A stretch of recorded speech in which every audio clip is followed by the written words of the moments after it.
성결가족 여러분 안녕하세요. 오늘도 주님의 이름으로 평안을 빕니다.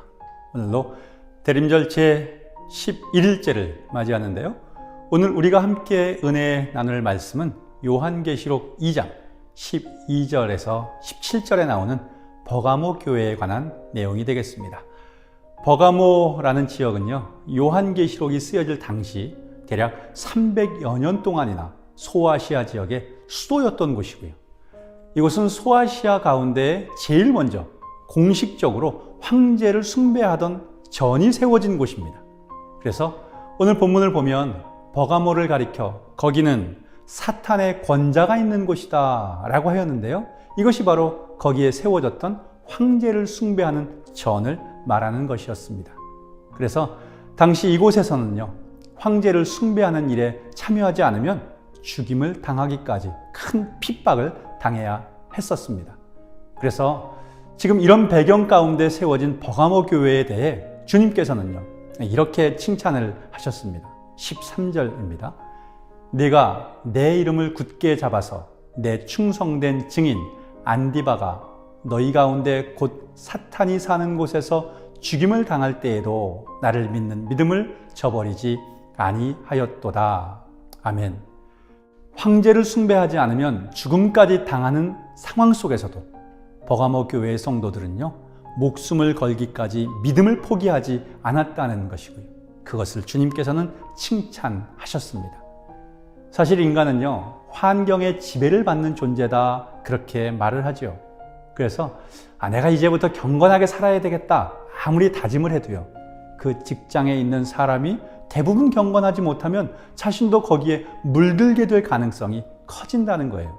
그러니 처음에 내 마음은 절대로 그렇지 않다가도 지금 내가 처한 환경에 따라서 그 마음도 점점 변해가게 된다는 거예요. 그런데 여러분, 여기에 이 버가모 교회는 어땠다는 겁니까? 사탄을 숭배하는 문화로 가득한 그런 환경의 도시 속에서도 이들은 믿음을 굳게 지켜냈다는 것이고요. 주님께서는 바로 이들이 보여준 그런 믿음을 칭찬하셨다는 사실을 믿으시기 바랍니다. 그 중에서도 특별히 오늘 말씀에 보면 안디바라는 사람의 이름이 나오고 있는데요. 이 안디바는 당시 버가모 교회를 충성으로 섬겼던 일꾼이었습니다. 나중에는 황제를 숭배하라는 요구에 대하여서도 철저히 거부하게 되면서 결국은 순교를 당하게 되었다는 겁니다. 그러나 바로 이 안디바의 순교를 통해 오히려 버가모 교회 성도들이 더욱더 굳건히 믿음을 지킬 수 있게 하는 하나의 미랄이 된 줄로 믿으시기를 바랍니다. 사랑하는 성결 가족 여러분, 오늘 우리에게도 이러한 믿음과 이러한 희생이 있기를 원합니다. 나의 상황이 어떠하든지 변하지 않는 믿음과 이러한 믿음 위에서 어떤 일이 있을지라도 버가모 교회 성도들과 같이 흔들리지 않으며 자신을 버려 희생할 줄 아는 우리의 모습이 될 때에 우리가 섬기는 교회들도 그 믿음 위에서 더욱더 견고하게 세워질 것이고요. 그 믿음으로 헌신하는 우리들을 향하여서도 주님께서는 크게 칭찬하여 주실 줄로 믿습니다. 자, 그런데 여러분, 이렇게 귀한 칭찬을 받은 버가모 교회가요, 참 안타깝게도 이번에는 책망을 받게 됩니다. 그 책망은 무엇일까요? 14절로 15절의 말씀입니다. 그러나 내게 두어 가지 책망할 것이 있나니 거기 내게 발람의 교훈을 지키는 자들이 있도다.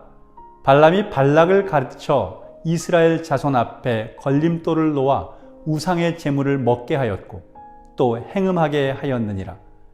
이와 같이 내게도 니골라 당의 교훈을 지키는 자들이 있도다.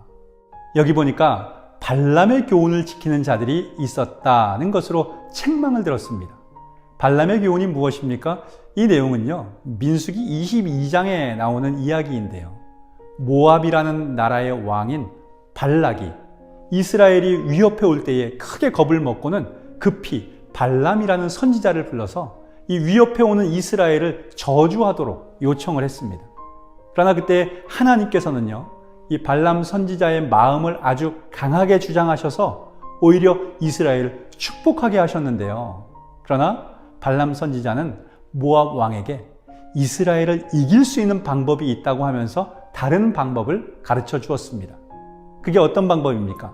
네, 바로 모압의 여인들로 하여금 이스라엘 남자들을 유혹하게 해서 음행에 빠지도록 하는 것이었습니다. 그런 다음에는요, 이스라엘 남자들이 모압 여인들을 따라서 우상 앞에 절하고 우상에게 바친 제물도 먹게 만들라라고 했다는 것이죠.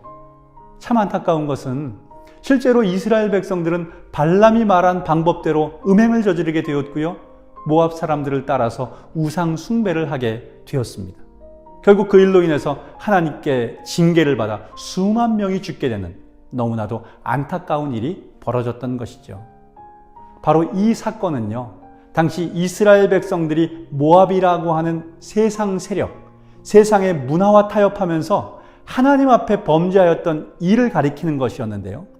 오늘 본문으로 돌아와 보시면 지금 버가모 교회 교인들 가운데에는 그 이전 구약의 이스라엘 백성들이 모압 사람들과 섞여서 음행을 저지르며 우상을 숭배했던 것처럼 당시 니골라당의 가르침을 받아들여서 우상에게 바쳤던 음식을 먹고 성적으로도 부정한 행위를 저지르는 자들이 있었다는 것입니다. 주님은 그런 자들을 책망하시면서 속히 회개하라 명하셨습니다. 만일 회개하지 않는다면 내가 네게 속히 가서 내 입의 검으로 그들과 싸우리라 엄히 경고하셨다는 것입니다. 여기서 내 입의 검이라는 것은요, 하나님의 심판을 상징하는 것인데 회개하지 않는 자들은 심판하시겠다 엄중하게 경고했던 것이죠. 대림절을 지나는 우리들은 오늘 본문에 나오는 버가모 교회의 모습에 우리를 비춰보아야 할 줄로 믿습니다. 나는 나를 둘러싼 상황이 어떠하든지 안디바라는 사람과 같이 목숨을 내어 걸고 변치 않는 믿음을 지키며 살아가고 있는지, 아니면 세상에 섞여서 세상과 타협하고 세상의 가치를 따라 사는 발람의 교훈을 따르는 자들, 니골라당을 따르는 자들의 모습으로 살아가고 있는지, 혹 믿음의 길이 아니라 주님께 책망을 받아야 하는 발람의 교훈을 따르는 자, 니골라당을 따르는 자들의 모습이라고 한다면요, 우리 속히 회개하는 것, 속히 그 길에서 돌이키는 것만이 방법인 줄로 믿으시기를 바랍니다. 이제라도 돌이켜 세상과 섞여 타협하지 않고 끝까지 믿음의 길을 지키며 뚜벅뚜벅 걸어가시는 저와 여러분 될 수 있기를 주님의 이름으로 간절히 축원합니다. 함께 기도하겠습니다. 세상의 문화와 세상의 가치가 우리를 많이 유혹하고 있습니다. 이러한 때에 우리의 믿음을 끝까지 지키게 해달라고 기도합시다. 그리고 우리가 무엇을 하든지 주님께서 기뻐하시며 주님께로부터 칭찬받는 삶을 살게 해달라고 다 같이 마음을 모아서 합심하여 기도하겠습니다. 다 같이 기도합니다.